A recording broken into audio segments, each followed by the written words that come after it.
জয় গুরু।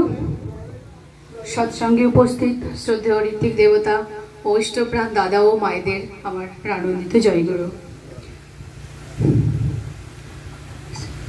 ভগবান বলছেন, নাহং তিষ্ঠামি বৈকুণ্ঠে যদিদাং হৃদয়ানং ন চ মদ ভক্তা যত্র গায়ন্তি তত্র তিষ্ঠামি নারদ। আমরা খুব ভালো মতো বুঝতে পারছি তিনি এখানে উপস্থিত আছেন। তার এতক্ষণ ধরে তার নাম সংকীর্তন হলো, আমরা তার উপস্থিতিটাকে অনুভব করতে পেরেছি আমাদের অন্তরে অন্তঃস্থল থেকে, তাই না? আমরা প্রমাণ করে দিয়েছি আমরা তোমাকে ভালোবাসি। সমস্ত প্রাকৃতিক দুর্যোগ উপেক্ষা করে আমরা সকলে এখানে এসে উপস্থিত হতে পেরেছি।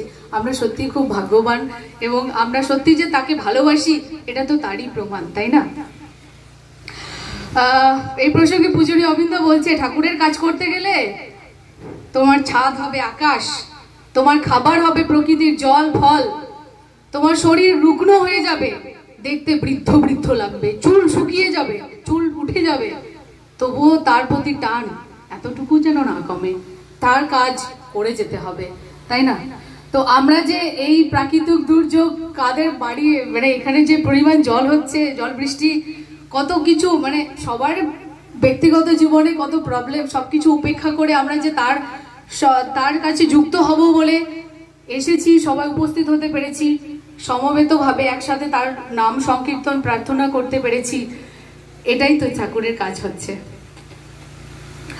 তো আমি একটা গল্প বলতে চাই। একটু আগে একটা দাদা গান করছিলেন, সবকিছু ছেড়ে হরি হরি বলে নাচিতে বাসনা হইতেছে, তাই না? একবার ভগবান বিষ্ণু মনস্থ করলেন তার ভক্তদের পরীক্ষা করবেন। নারদকে বললেন, চলো যাই। তখন তিনি বেরিয়ে পড়লেন, গিয়ে দেখা গেল সামনে একটা রাজপ্রাসাদ। তিনি বললেন, এটা তো রাজার বাড়ি মনে হচ্ছে, চলো। এবার ভীষণ নিজেকে ছদ্মবেশ ধারণ করে একটা কুষ্ঠরোগীর মতো রূপ ধরে তিনি রাজপ্রাসাদে প্রবেশ করলেন। রাজামশাই দেখে তো খেপে গেলেন।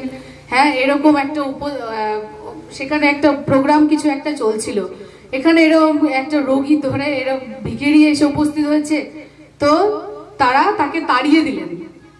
তখন ভগবান তাকে আশীর্বাদ করলেন, তোমার যেন ধন আরো বেড়ে যায়, দিয়ে সেখান থেকে বেরিয়ে গেলেন।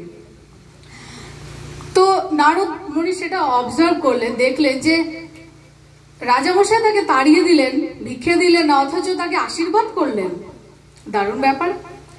তারপরে গিয়ে একটু পরে তিনি একটা খুব গরিব মানুষ, যার শুধুমাত্র একটা গাই আছে, তো সেই গাই দিয়ে সে খুব বিষ্ণু ভক্ত, তার কাছে গেলেন, দিয়ে ভিক্ষে চাইলেন। তো সে গাই থেকে দুধ দিয়ে পায়েস করে, যা যা হয় দুধ সংক্রান্ত সেই সব করে, ছানা পায়েস করে তিনি তাকে খাওয়ালেন, তাকে সেবা করলেন।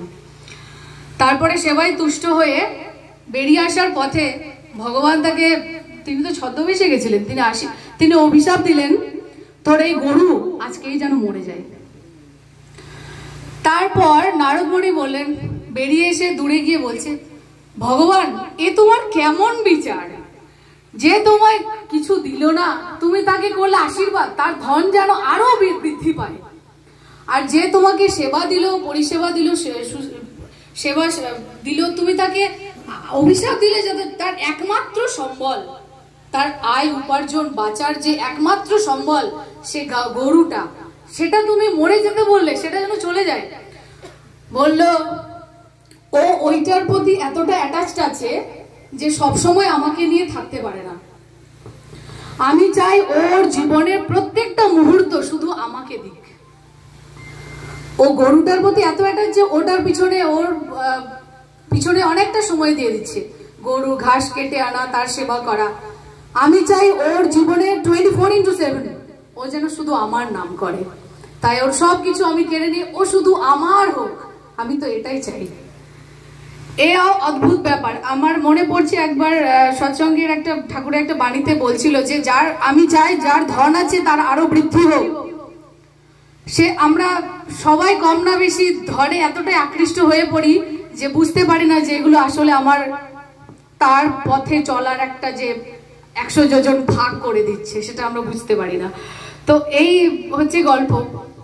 এই গল্পটা থেকে আমরা এটাই বুঝতে পারি যে আমরা জীবনে যে যার প্রফেশন, যে যার যেভাবে আছি, আমরা সবটুকু দিয়ে সর্বাবস্থায় তার যেন নাম কীর্তন করতে, যেখানে যাব, যে অবস্থায় থাকবো, সবসময় যেন তার নাম নিয়ে চলতে পারি। আমাদের প্রাকৃতিক দুর্যোগ যেন আমাদের এতটুকু টলাতে না পারে। আমাদের সব অবস্থায় যে অবস্থায় থাকি না কেন আমাদের, কিন্তু সবসময় যেন ঠাকুরময় হয়ে থাকতে পারি। আমাদের জীবনের প্রত্যেকটা মুহূর্তে আমাদের মুখ থেকে বেরিয়ে আসা প্রত্যেকটা কথার সাথে যেন তার কথা জড়িয়ে থাকে। তার ভালো লাগছে কিনা এই কথাটা, যে কথাটা, যে ব্যবহারটা আমি করব। আচার্যদেব এই প্রসঙ্গে আমার মনে পড়ে যে আমি এবার দেওঘরে যখন ছিলাম এই মার্চ মাসে, তখন বলছেন যে জানিস কি বলবি? আমি বললাম কি বলবো? ঠাকুরকে বলবি আমি শুধু তোমার, আমি আর কারোর নই। আমি বললাম আচ্ছা আগে। তারপরে বললেন, তিনি বলেছেন না, I am for the Lord not for others. প্রথমে এটা অ্যাপ্লাই করবি, তারপর বাকিটা, সেকেন্ড এটা পরে অ্যাপ্লাই করবি, আগে ফার্স্ট এটা, I am for the Lord not for others. আমি শুধুমাত্র তোমার, আমি আর অন্য কারোর নই, আর তুমিও শুধু আমার, তুমিও কারোর নও। যদি এটা মনের মধ্যে গেঁথে নিতে পারিস তাহলে কি হবে জানিস? আমি বললাম আগে কি হবে? এটা যদি গেঁথে নিতে পারিস তাহলে তুই দেখতে যাবি না যে ঠাকুরকে ধরে কে কেমন কি হলো।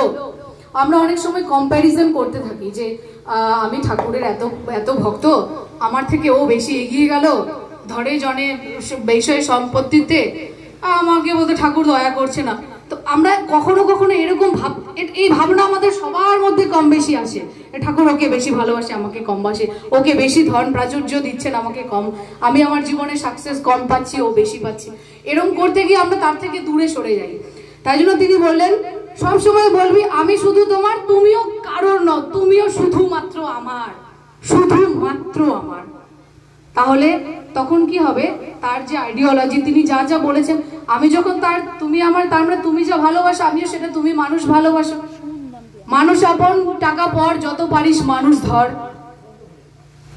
তো আমরা আবার সেই ওটাই বলবো যে আমরা যেন আমাদের জীবনের প্রতি মুহূর্তে বসুন্ধরম কুটুম্বকম, আমরা যেন গোটা বিশ্বকে বাড়ি ডিপি ওয়ার্কস এর মধ্যে দিয়ে তার চরণে সকলকে আনিয়ে তুলতে পারি, সকলের মধ্যে যাজন করে আমরা যেন বসুন্ধরম কুটুম্বকম, বিশ্বভরা বুজ্ঞা বসুন্ধরা, এটা অ্যাপ্লাই করতে পারি।